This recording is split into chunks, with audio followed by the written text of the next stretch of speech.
Coucou, Salama loves Marhaba, habibetey. Hi, it's been a minute. Yeah, working 14 to 16-hour days, like 6 days a week. Okay, 5 days a week, and then like half days on the weekend. Sure does take a chunk out of your life. It's been a lot. It's just been a lot, and I don't know. I never expected that I could A, miss you guys so much, and B, literally not feel like I had the time to sit down and check in and film. So, anyways, I'm like getting super close. Like we're just gonna hang out and be super cozy, comfy together. I don't have any makeup on. It's been one of those days, but because it's been one of those days, I thought what better way to jump back in to like having a little bit of me time and reconnect with myself than filming. And because it was going to be more of a chatty video, I was like, no makeup works. We're not testing any products to review or what have you. Let's just sit and be and talk about something. The thing I wanted to talk to you guys about actually works well with today because a lot of you have been asking about kind of my health journey, where I'm at with it, any tips, tricks, secrets, all that kind of good stuff. And yesterday actually marks the 1 year anniversary of me actually like starting on my new healthy lifestyle lifestyle. I'm a little bit rusty. Can you tell? I haven't filmed in a while. Anyways, so with it marking a year, I kind of wanted to talk about lessons learned and how I've kept things up and progress and all that kind of great stuff. So in the past year, I've lost just over 60 pounds. I haven't weighed myself like properly in a while. I weighed myself probably about a month ago. I had a doctor's visit and they always weigh me, my neuroophthalmologist, because of all. Should I go back a step? Okay, so a year ago, for those of you that don't know, a year ago, I ended up in the emergency room. I was having really, really bad chronic migraines, and I just thought it was, stress, and I was finishing my thesis at the time and traveling, and I didn't really know what it was. But I went to see my eye doctor, and she sent me straight to the emergency room, and it turns out I have this thing really affectionately known as pseudotumor, which I don't know why they would ever tell you that. It's just a mean, like, you're like, who wants to hear the word tumor in any diagnosis if it's not a tumor? Or increased, I'm getting really close to the screen, increased intracranial pressure, which just means that the fluid that surrounds your brain, the pressure in it gets elevated. And the main cause that it happens primarily in women kind of in their 20s and 30s, and it primarily happens due to weight gain. And so it was kind of a wake-up call. I had to have 2 different spinal taps or lumbar punctures, one of which went badly, which did not fun at all. A series of MRIs and CT scans and blood tests. It was not a fun time. And so I had a really kind of important life, not life-changing, but one of those important life talks with my doctor, who said, look, you can try. And she was great, and I think I honestly attribute the way she had that conversation with me to have me being able to start this whole thing on a healthy and positive path. And she goes, I understand that the struggle to lose weight is not an easy one, and it's something that will help you, and if you can work towards it, that would be fantastic. If not, there are medications that can help, but they're not easy on the system. And anytime I've ever talked to her, she's always really celebrated the positive aspects of it. She's always said to me, you're a great example of what healthy lifestyle changes and management can do and how it can have such a tremendous impact on your life. And that's not me tooting my own horn. That's me really celebrating the fact that I got blessed with this awesome human being who understood the holistic approach to medicine. And for that, I'm really grateful. So yeah, anyways, as a result of that, I went on this kind of kick. So initially, when I started trying to figure out how to rebalance my meals, I did go see a nutritionist. I will say that nutritionists are tricky because for the most part, as much as they would like to tout being kind of holistic in their practice and wanting to help you find balance and nutritional, like increasing your nutritional value in your meals, I find that I've been to like a half a dozen, and every time the focus is always very nitpicky. And it, for someone like me who's always had kind of a intense relationship with food, that much fixation on the food and on what's on your plate and all that kind of stuff can sometimes get to be too much. So I would say if you're looking for a nutritionist, kind of shop around, see if anyone you know knows somebody, if there's a friend of a friend, someone you can have like a good conversation with.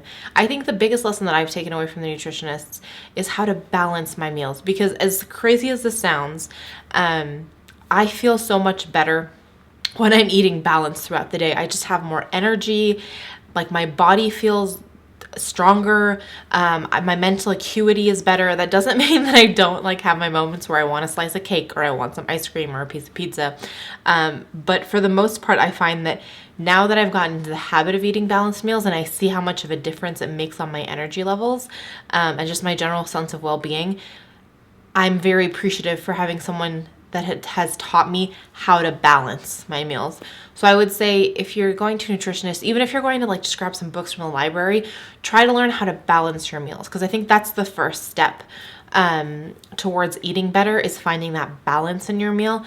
Now, if you're at the point where you are like me, where you had to lose weight or you want to lose weight, you can start by kind of taking it to the next step, which is kind of tracing your calories and bringing your caloric intake down and having that help with a weight loss. And again, that's something you can turn to with like a nutritionist or any great resource books or online resources as well. So the first step is really the food. And for me, the biggest lesson I learned on the food aspect, besides the balance is really great, which I never thought I would get to that point, is also you have to treat whatever you do on the food as a long term. Like the secret, everyone who's asking me for a secret, there is actually a secret. And the secret is you can't ever think about these changes as short term. You have to think about them as long-term lifestyle changes or lifestyle goals, because it's a long-term thing. And so accordingly, whatever you do with the food, you have to think about, can I sustain this long term?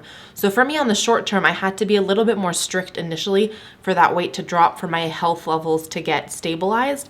And so I was a little bit more strict. But now as I kind of maintain and think about going forward, I have to think about, okay, how much of what I love to do and how much of my lifestyle is affected by food. So for example, I love going out and having nice meals with friends. I still want to be able to do that so I can maintain this long term. So if I do that once a week, once every 2 weeks, once a month, depending on how I'm feeling that month and where I'm at, I have to let myself have those allowances. They're not cheat meals. They're just part of my lifestyle. And so it's all about that. It's about figuring out kind of what you can do to change your meals. If you are the kind of person that really, really, crave certain types of food, but you know that eating those types of food don't necessarily work well with losing X amount of weight, or you know that if you want to lose X amount of weight, you have to give up this food group that brings you comfort and happiness, to cook it, to eat it, to be around, then just find a balance, if that makes any sense, because it's about long-term management in that way. So the second aspect to it has obviously been the fitness part of it. So in the last 6 months, I've ran my first half marathon.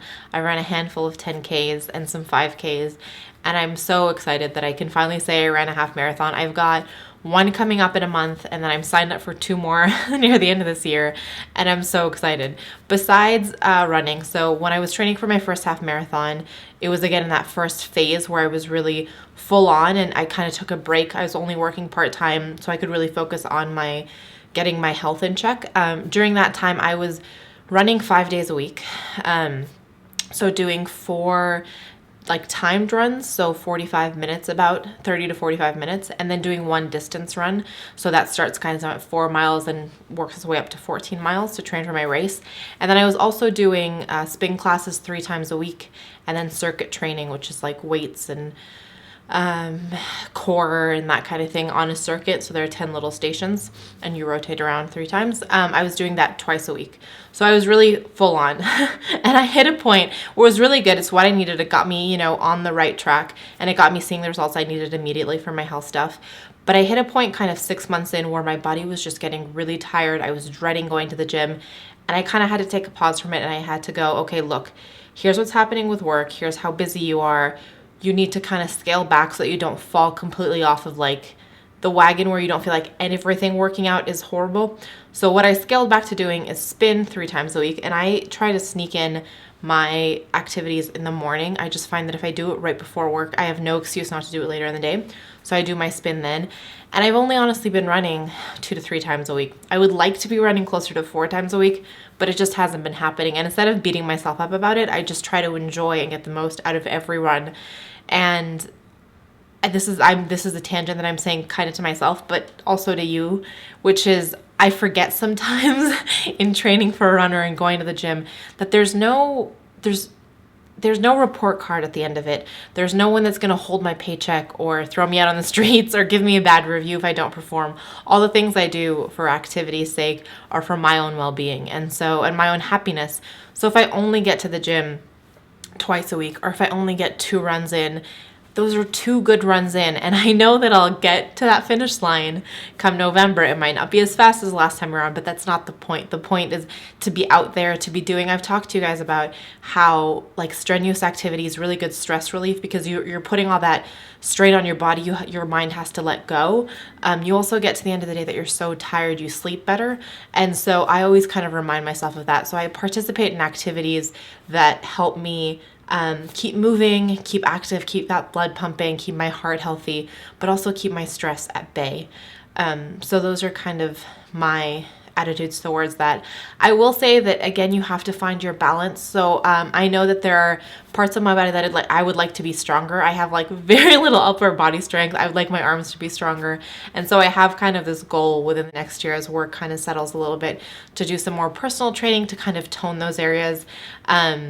But in the meantime, I'll continue to run and continue to spin because those activities just bring me joy. So I think the 2 really big lessons that I learned on the working outside of things is pick activities that you're excited to do because you'll be more willing to engage in them and enjoy them. And then also give yourself allowances to not, you know, if you only go to the gym once, don't be like, oh, I can't do this anymore and just not go the rest of the month. Say, I'm going to do it again next week. I'm going to see how many more times I can get to the gym. And if it's once a week for a month, that's crazy. That's still 4 more trips to the gym than you would have done if you had just given up. So be flexible with yourself. I think those are kind of the 2 things I've learned. So anyways, I've been rambling for a super long time. Questions, comments, conversations, please let's have those all in the comment section down below. I hope that this means we'll be back on like an actual semi-normal 3 times a week filming schedule because I miss talking to you guys that often. But that's kind of dependent on the work insanity. So I will be here as often as I can, but please always know that I'm thinking about you and sending positive vibes your way. Do some quick points of positivity and then I'll be done. My first is getting to hang out with you guys today. My second is I got some hot cocoa that I'm about to make and like zen out doing that tonight. And then my third point of positivity is some nice sunshine today. I got it in like bits and pieces as I snuck out to get some air. So that is it for me today. As always, please let me know what's making you guys smile. I will talk to you guys soon. But before I leave you, as always, let me remind you that life is just way too short to wear boring lipstick. Bye, guys.